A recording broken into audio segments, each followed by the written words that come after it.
Good morning, student. Today we will discuss about some rules given for the animals reside in the colder areas. तो कुछ scientists ने अपने अपने rules दिए थे that what they observe for the colder areas as well as the warmer area. तो basically हम लोग temperature की बात ही कर रहे हैं.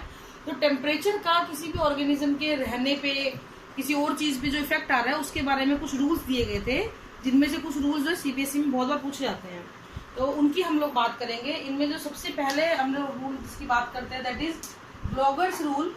And the bloggers rule says that the warm blooded animal, जो भी वार्म ब्लडेड एनिमल होता है, reside in colder area. If it reside in colder area the skin pigmentation is less. Pigmentation कैसी होगी बेटा? लेस होगी, कम होगी. अगर वो एरिड रीजन में या सेमी एरिड में रह रहा है, एरिड रीजन में रह रहा है, तो कलर में भी येलो, ब्राउन टू रेड, ठीक है, ऐसा कुछ हो सकता है. And if they are residing in hot and humid climate तो the skin colour is very dark, ठीक है, पिगमेंटेशन इज वेरी मच. तो पिगमेंटेशन काफी ज्यादा हो जाता है. तो कहने का मतलब है ग्लोबल्स ने जो है किसी भी ऑर्गेनिज्म के पिगमेंटेशन का इफेक्ट बताया था ठंडे से गर्म इलाकों में, ठीक है. दूसरा आया था बेटा बर्जमैन्स रूल. दूसरा नहीं है, ये मैं वैसे आपको बता रही हूँ, आप रैंडमली याद कर सकते हो, कोई दिक्कत नहीं है.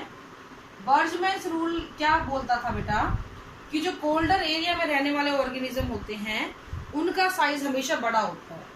तो लार्जर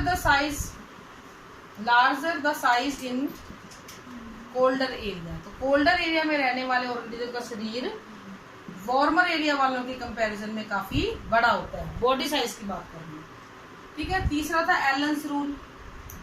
एलन्स रूल ने क्या बोला बेटा कि साइज तो बड़ा होता है बट एक्सट्रीमिटीज शॉर्ट होती है. ये वर्ड इंपॉर्टेंट है, शॉर्ट एक्सट्रीमिटीज. कहने का मतलब है हैंड, लेग्स, स्नाउट और ईयर, ये सभी चीजें एक्सट्रीमिटीज में आती हैं.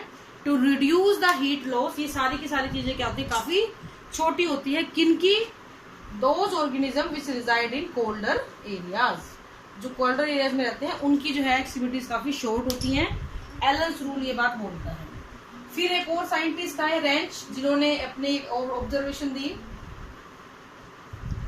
रेंच ने बोला था कि जो बर्ड्स होते हैं उनके विंग्स नैरो होते हैं कोल्डर एरिया में. Birds have narrow wings in colder area. उन्होंने ये बात बोली थी. देखो सबकी अपनी अपनी ऑब्जर्वेशन थी, जो वो ऑब्जर्व कर रहे थे उन्होंने बताया, उनको और लोगों को ठीक लगा या कम्युनिटी को, साइंटिफिक कम्युनिटी को ठीक लगा, तो उन्होंने उसको फिर कंसीडर भी किया. ऐसे ही जॉर्डन रूल था. जॉर्डन रूल ये कहता था कि कोल्डर वाटर में मिलने वाली फिशेज, कोल्ड वाटर में मिलने वाली फिशेज होती हैं, they have more vertebra. Fish have more vertebra, यानी उनकी वर्टिब्रल कॉलम की जो वर्टिब्रा होती है वो काफी ज्यादा होती हैं. तो ये बात इन्होंने बोली थी. तो अलग अलग साइंटिस्ट के अलग अलग व्यूज थे, समझ में आए तो उनको कंसीडर किया गया. Now we will move to the next topic that is effect of temperature on different aspect of the organism. कि टेम्परेचर का अलग अलग ऑर्गेनिज्म की लाइफ में क्या उसका रोल होता है. तो अगर मैं ग्रोथ की बात करूं तो ग्रोथ में अगर टेम्परेचर बढ़ेगा तो ग्रोथ भी बढ़ेगी, लेकिन इसका ग्राफ कुछ इस तरीके से होता है, यानी कि या फिर कुछ ऐसे हो सकता है. कहने का मतलब है कि एक ऑप्टिमम टेम्परेचर तक ग्रोथ बढ़ती चली जाती है. This is the optimum temperature, optimum value. उसके बाद या तो ग्रोथ रुक जाएगी या डिक्लाइन कर जाएगी. This is about the growth of organism, ठीक है. बहुत सारे ऑर्गेनिज्म हैं जो एक लिमिट तक अपनी ग्रोथ को बढ़ा लेते हैं टेम्परेचर के बढ़ने के साथ साथ, लेकिन उसके बाद वो ग्रोथ घट जाती है या रुक जाती है. दूसरा आता है बेटा मेटाबॉलिक एक्टिविटी. मेटाबॉलिज्म जो होता है वो बढ़ जाता है. कुछ और, सबका नहीं, लेकिन कुछ ऑर्गेनिज्म का मेटाबॉलिज्म जो होता है वो काफी ज्यादा बढ़ जाता है. जैसे कि क्रिकेट एक होता है, झिंगुर जिसको आप बोलते हो, उनकी जो आवाज होती है ना समर्स में बहुत ज्यादा सुनाई देती है. ऐसे नहीं कि वो दिन में भी सुनाई देगी. कभी आपने अगर देखा हो जब रात को बिल्कुल सुनसान होता है तो भी एक साउंड आपको चिर चिर चिर चिर चिर चिर ऐसी आवाज होती है जिसको चिपरिंग बोलते हैं.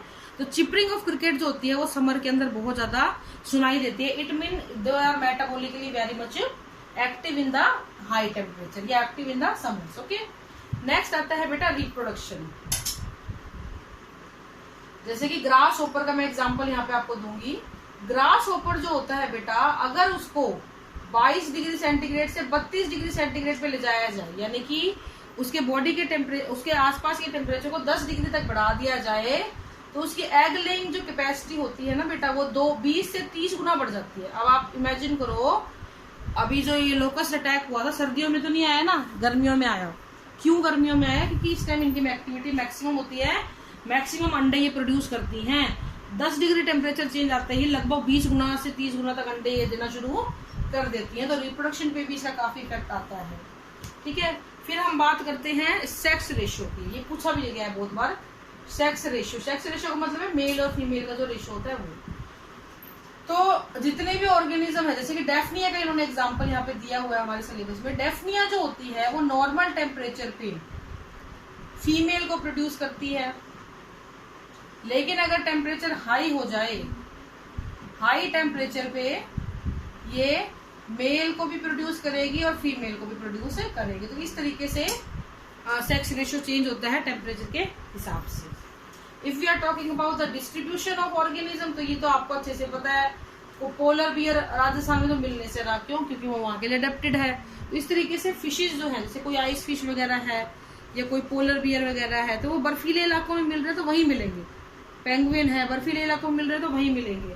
कैमल है, गर्म इलाकों में मिल रहा है तो गर्म इलाकों में मिलेगा। तो इस तरीके से इनका डिस्ट्रीब्यूशन के ऊपर इफेक्ट पड़ता है।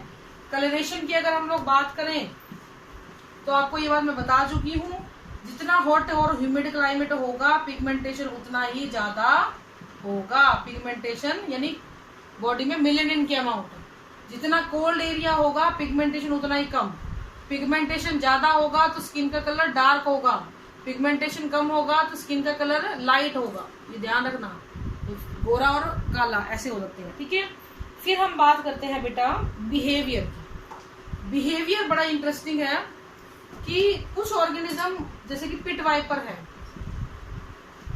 ये अपने शिकार को उसकी बॉडी हीट से पहचान जाता है। वेरी इंटरेस्टिंगली, इसका शिकार अगर इसके आसपास कहीं भी प्रेजेंट है तो उसकी बॉडी के द्वारा जो हीट प्रोड्यूस की जा रही है उस हीट को ही ये आइडेंटिफाई कर लेता है और उसको जाके पकड़ लेता है। तो ये एक बिहेवियर पैटर्न है। ठीक है, अगर हम मॉर्फोलॉजी की बात करें तो मैं आपको बता चुकी हूँ, कोल्डर एरिया में मिलने वाले ऑर्गेनिज्म का साइज काफी बड़ा होता है। तो इस तरीके से टेम्परेचर का बहुत अधिक इफेक्ट आता है हमारे ऑर्गेनिज्म के ऊपर। फिर आता है एक टर्म बेटा थर्मो पीरियोडिसिटी। इसमें से क्वेश्चन हालांकि कभी आया नहीं है, लेकिन मैं आपको बता रही हूँ सिर्फ। थर्मो मतलब टेम्परेचर, पीरियोडिसिटी मतलब कितने पीरियड पे आ रहा है। तो किसी भी टेम्परेचर का वेरिएशन, टेम्परेचर का कम ज्यादा होना ऑल्टरनेटिव पैटर्न में वो क्या कहलाता है, या एक इंटरवल ऑफ टाइम के बाद क्या कहलाता है, थर्मो पीरियोडिसिटी कहलाता है। जैसे कि आपको पता है दिन के बाद रात आएगा, रात के बाद फिर सुबह होगी, फिर दिन आएगा, फिर रात आएगी। ठीक, आपको पता है पैटर्न है। ऐसे ही सीजनल पैटर्न होता है जिसमें हमें ये पता है सर्दी के बाद गर्मी, गर्मी के बाद बारिश, बारिश के बाद फिर सर्दी, फिर गर्मी, यही चलता रहता है। तो डायओरनल मतलब डे और नाइट में जो टेम्परेचर वेरिएशन आ रहे हैं, सीजनल में जो टेम्परेचर वेरिएशन आते हैं आपके सीजन के हिसाब से, उसको हम सीजनल वेरिएशन बोलते हैं। जैसे कि डायओरनल की मैं बात करूं, रेगिस्तानी इलाकों में जितने भी ऑर्गेनिज्म है वो दिन में बिलों में रहते हैं, रात को बाहर निकलते हैं, क्योंकि दिन गर्म होते हैं, रात ठंडी होती है। प्लांट्स की मैं बात करूं, बेचारे वो कहीं जा नहीं सकते, तो उन्होंने क्या किया कि दिन की गर्मी को यूज किया अपने फोटोसिंथेसिस के लिए, और रात के टाइम उन्होंने अपनी ग्रोथ और स्टोरेज को वो प्रमोट करते हैं। सीजनल पीरियोडिसिटी की मैं बात करूं तो आपने देखा होगा, गेहूं आप गर्मियों में नहीं लगा सकते हो, बाजरा आप सर्दियों में नहीं लगा सकते हो। ये आपने अच्छे से पढ़ा है, विंटर क्रॉप, समर क्रॉप। अरे ये क्यों है ऐसा? क्योंकि एक पैटर्न बना हुआ है, उनकी फ्लावरिंग एक पर्टिकुलर टेम्परेचर पे होगी, उनकी स्प्राउटिंग एक पर्टिकुलर टेम्परेचर पे होगी, उससे कम या ज्यादा होने पे इनको दिक्कत होती है। This is known as seasonal variation. अब हम बात करेंगे थर्मो रेगुलेशन एंड होम्योस्टेसिस की। ये मैं पहले लास्ट लेक्चर में भी इसके बारे में आपको बता चुकी हूँ, मैं आज दोबारा बता रही हूँ कि होम्योस्टेसिस होता है बेटा एक कांस्टेंट बॉडी टेम्परेचर को अटेन करना, एक बैलेंस उसमें रहना। और वो कैसे किया जा सकता है? जब आप बॉडी के टेम्परेचर को रेगुलेट करें। यहाँ पे मैं आपको 3 ग्राफ प्लॉट कर रही हूँ, आप थोड़ा समझने की कोशिश करना। ए, बी और सी। ए जो है वो कन्फर्मर है, they change their body temperature according to the environment, यानी कि वो कोल्ड ब्लडेड एनिमल है। ये अपने बॉडी के टेम्परेचर को अपने आसपास के तापमान के हिसाब से बदलते रहते हैं। अब एक लिमिट तक ये बदल सकते हैं, 50 से ऊपर हो गया, 55 चला गया तो ये मर जाएंगे, मरना कोई नहीं चाहता, इसलिए ये क्या करते हैं, अगर हाई टेम्परेचर होता है तो they go into summer sleep, summer sleep में चले जाते हैं। इसको हम बोलते हैं बेटा एस्टाइवेशन। इसी तरीके से अगर टेम्परेचर बहुत ठंडा हो गया है, बहुत नीचे चला गया है, तो वो किसमें चले जाएंगे, विंटर स्लीप, यानी इनकी टॉलरेंस से बाहर अगर हो गया है, इसको हम बोलते हैं बेटा हाइबरनेशन। तो इस तरीके से समर स्लीप और विंटर स्लीप की जाती है, एस्टाइवेशन और हाइबरनेशन। फिर आता है बेटा आपका, इनको हम कन्फर्मर बोलते हैं, तो इसको मैं हटा देती हूँ। ये कैसे अपनी बॉडी के टेम्परेचर को बचाते हैं, ऐसे बचाते हैं। फिर आते हैं बेटा ये वाले, इनको हम बोलते हैं रेगुलेटर। ये आपके रेगुलेटर होते हैं, जैसे कि आपका बॉडी टेम्परेचर 37 डिग्री सेंटीग्रेड पे कांस्टेंट है। हमारी बॉडी या किसी भी ऑर्गेनिज्म की बॉडी जो वार्म ब्लडेड है, वो हमेशा यही कोशिश करते हैं कि टेम्परेचर बैलेंस बना रहे, इसी पे रहे। बाहर कोई भी टेम्परेचर हो जाए, हमारा बॉडी टेम्परेचर सेम रहना चाहिए। लेकिन बाहर का टेम्परेचर तो बदल रहा है ना, तब आप क्या करोगे, उस कंडीशन में अगर टेम्परेचर ज्यादा होता है बाहर का, तो हमें पसीने आते हैं, तो बॉडी टेम्परेचर डाउन हो जाता है। अगर हमें बाहर का टेम्परेचर बहुत कम होता है, तो हमारी बॉडी ठंडी होती है, तो हम शिवरिंग करना शुरू करते हैं, तो बॉडी में एनर्जी प्रोड्यूस होती है और हमारा टेम्परेचर अप हो जाता है।